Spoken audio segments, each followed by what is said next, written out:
Olá! Nesse vídeo nós iremos falar um pouco sobre diretivas gerais para uma boa usabilidade. Na década de 90, quando se começou então, a estudar a usabilidade, as pessoas perguntavam aos pesquisadores: bom, mas como é que eu faço para ter um bom produto então? Para ter um produto de boa usabilidade? A partir dessas questões, os pesquisadores começaram a apresentar alguns princípios, né, e que nós vamos estudar alguns deles agora. Bom, os primeiros conjuntos serão os slogans de usabilidade propostos por Nielsen. Bom, os slogans de usabilidade, então, é um conjunto de diretrizes que guiam o projetista a um produto com uma melhor usabilidade. A primeira delas é: sua melhor tentativa não é boa o suficiente. O que o Nielsen quer dizer aqui? Significa que, como projetista, embora você possa ter muita experiência em desenvolver interfaces com o usuário, a sua experiência, né, a sua primeira solução, ela não vai ser boa o suficiente. Ela precisa ser avaliada pelos usuários. Então é necessário um processo de avaliação do design para identificar se existe ou não problemas e, caso existam problemas de usabilidade, a correção. Bom, por que disso, né? Pessoas diferentes pensam de formas diferentes, né? Pessoas com conhecimentos técnicos diferentes vão fazer coisas distintas, de formas diferentes, né? Então, assim, temos que nos preocupar em validar os nossos designers, né? Os nossos designs, usando diferentes formas de avaliação. O segundo slogan é: o usuário está sempre certo. Bom, o que significa isso, né? Se ao avaliar uma determinada interface, o usuário falar: olha, eu não estou conseguindo usar, eu não gostei, eu estou achando difícil, né? Tem que levar a opinião do usuário em consideração, mesmo que ela seja uma grande ideia que você teve.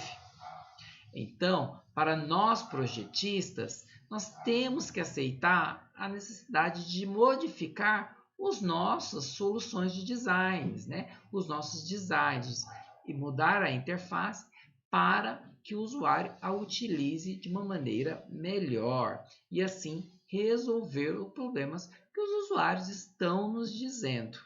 Bom, entretanto, os usuários não estão sempre certos. Bom, por que isso, né? Os usuários, embora quando eles experimentam algo e falam qual é a sua experiência, nós temos que lembrar que nós, humanos, né, nós temos a tendência de rejeitar a priori grandes novidades, né? Bom, então é necessário averiguar se aquela novidade para o nosso usuário realmente trará avanços para ele, conforme nós prometemos, que é uma boa usabilidade. Ou até mesmo, né? Olha, eu sempre fiz dessa forma. Para que eu vou fazer dessa forma agora? Então, nós temos que falar quais são os ganhos para ele, né? Para que ele mude também as suas ações. O outro slogan é: usuários não são designers, né?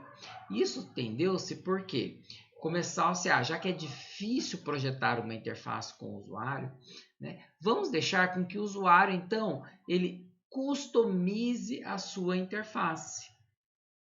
Bom, né? Então, quer dizer, estou passando a responsabilidade do design e falar: olha, usuário, a minha interface é flexível, você pode modificar conforme você quer, achar conforme é conveniente a você. Embora isso possa ser positivo de primeiro, né? Ele traz uma série de complicações.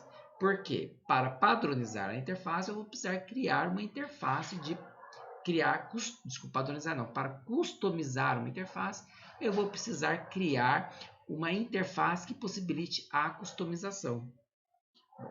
Uma vez customizada, a interface vai estar diferente, o que dificulta também auxiliar o usuário em caso de dificuldades de uso com a interação, com a interface. Bom, então, nós temos que considerar o seguinte: nós temos que levar a opinião dos usuários em consideração ao projetar a interface, mas não devemos jogar a responsabilidade nossa, que é de projetar uma boa interface para os usuários. Bom, assim também, os designers não são usuários. Então, não quer dizer que eu acho que a interface está boa, a minha equipe de design acha que a interface está boa, né? E então eu não preciso validá-la, né? O meu conhecimento computacional, o conhecimento de fundamentais de conceitos, né, do design de sistemas, vai me diferir de mim, que sou um designer, do meu usuário. Então, né, não adianta falar, vou testar a minha aplicação com a minha equipe ou com a equipe que participa do meu projeto. Eu tenho que testar com os meus usuários. Um outro slogan é o menos é mais. O que significa, né? Embora os nossos softwares estejam ficando complexos, com muitas funcionalidades, eu não vou incluir funcionalidades que os usuários não vão usar e dispor isso na tela, ou até mesmo criar aquela tela única com todas as funcionalidades ali. E o usuário simplesmente tem aquele opção do controle. Olha, todas as interfaces, todas as funcionalidades estão dispostas naquela tela. Basta o usuário encontrar, né? Bom, aí que está o problema. Como é que ele faz para encontrar? Né? De um monte de funcionalidades ali dispostas de uma vez, o que ele vai utilizar, quando ele vai utilizar, quando ele pode utilizar. Então, menos é mais, não vou encher a minha interface de elementos. O mesmo vale para aquelas frases de orientação. Se eu preciso construir grandes frases de orientações, né, significa que a minha interface possivelmente tem um grande problema ali. Um outro slogan é Help não ajuda. Bom, esse slogan surgiu com a questão de estou projetando a minha interface e disponibilizo a minha interface. E junto um manual explicativo de como utilizar aquela interface. Bom, primeira pergunta, né? Vocês leem o manual antes de usar um dispositivo ou antes de usar um determinado software? Não, né? Nesse sentido, o help não vai ajudar. Se a interface é complexa, o usuário não vai ler o manual antes, ou toda vez que precisar utilizar a aplicação, ter que recorrer ao manual. Então, ter um manual, um help, não é desculpa para fazer um design ruim.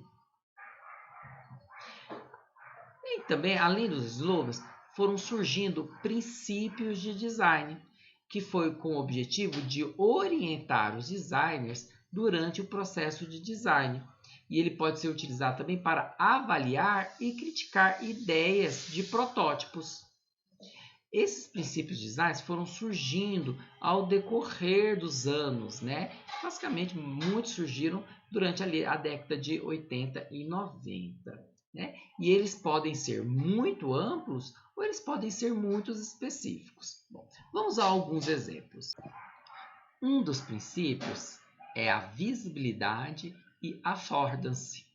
A visibilidade me diz a relação da ação que eu pretendo fazer como usuário e do que foi feito em si no sistema. Bom, uma série de elementos vão colaborar para isso, desde a minha interpretação a partir dos sinais que a interface me dá, né?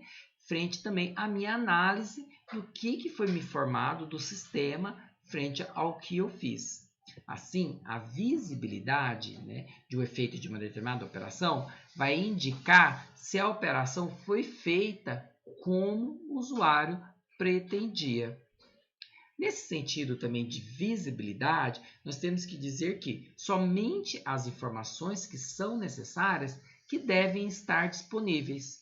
Então, interfaces poluídas vão atrapalhar na interpretação dos resultados, né? E, consequentemente, impactar na visibilidade. Enquanto que affordance é o termo definido para se referir a essas propriedades que eu vou perceber, né, e vão dar um significado àquilo. Então, são as propriedades percebidas, né, e as propriedades reais da interface que vão me determinar como eu as utilizo. Um Um outro princípio é o feedback. Feedback hoje em dia é uma palavra muito utilizada, né? Que é aquele retorno ao usuário das informações sobre as ações que foram feitas, né? E a apresentação dos resultados obtidos. Né? Se o usuário está se cadastrando, né? Emita uma mensagem, né? Cadastro realizado com sucesso. Ou então, né? Se o usuário está publicando algo, né? Publicação foi realizada, né? Conclua a ação que o usuário está realizando. O outro princípio é um bom modelo conceitual. Quando nós vamos construir um software, nós temos que nos basear nos modelos conceituais que os nossos usuários têm, né, para então construir a interface, aproximando então o que a interface tem, as suas palavras, as relações, né, os seus objetos, com o mundo do usuário. Então, um bom modelo de conceitual ele vai permitir ao usuário prever o efeito de ações. E sem um bom modelo conceitual, o usuário vai se operar, né, sobre o comando, sobre cegamente. Ele vai tentar, vai errar, vai tentar desfazer, né, vai precisar de uma receita, né, de um conjunto de sequências, vai precisar decorar como utilizar a interface. Então, o usuário irá cometer muitos erros. Será necessário criar procedimentos para ensinar o usuário a utilizar a interface, procedimentos de treinamento, que é o que nós queremos evitar com um bom design de interfaces. Um outro princípio de usabilidade são os bons mapeamentos. Bom mapeamento significa o quê? Né? Que nós analisamos o mundo real, né? Analisamos ali o que acontece e trazemos isso para dentro do nosso software. Bom, no caso de interfaces, então, indique o relacionamento entre os seus controles e os seus movimentos dos resultados no mundo. Por exemplo, né? Se nós usarmos as setinhas que temos no teclado para movimentar um objeto na tela, nós esperamos que a seta aqui apontada, né, para a direita movimente o elemento para a direita. A seta, né, para cima significa então que o objeto vai ser movido para cima. Bom, é importante também considerar os mapeamentos de formas naturais, né, que vão prover analogias físicas e padrões culturais, e elas nos levam ao entendimento imediato. Para encerrar, né, vamos falar sobre a teoria de normas, sobre o paradoxo da tecnologia. A tecnologia, né, ela vai oferecer um potencial para tornar a nossa vida mais simples e agradável. Então, cada nova tecnologia, ela traz mais benefícios. Mas, ao mesmo tempo, essa nova tecnologia vai adicionar muita complexidade, que faz aumentar a nossa dificuldade e frustração. Então, o paradoxo está no sentido, né, da tecnologia facilita a nossa vida e deve deixar a nossa vida mais agradável. Entretanto, né, ela pode adicionar complexidade e, se ela não for bem projetada, vai aumentar a dificuldade e também a frustração do usuário.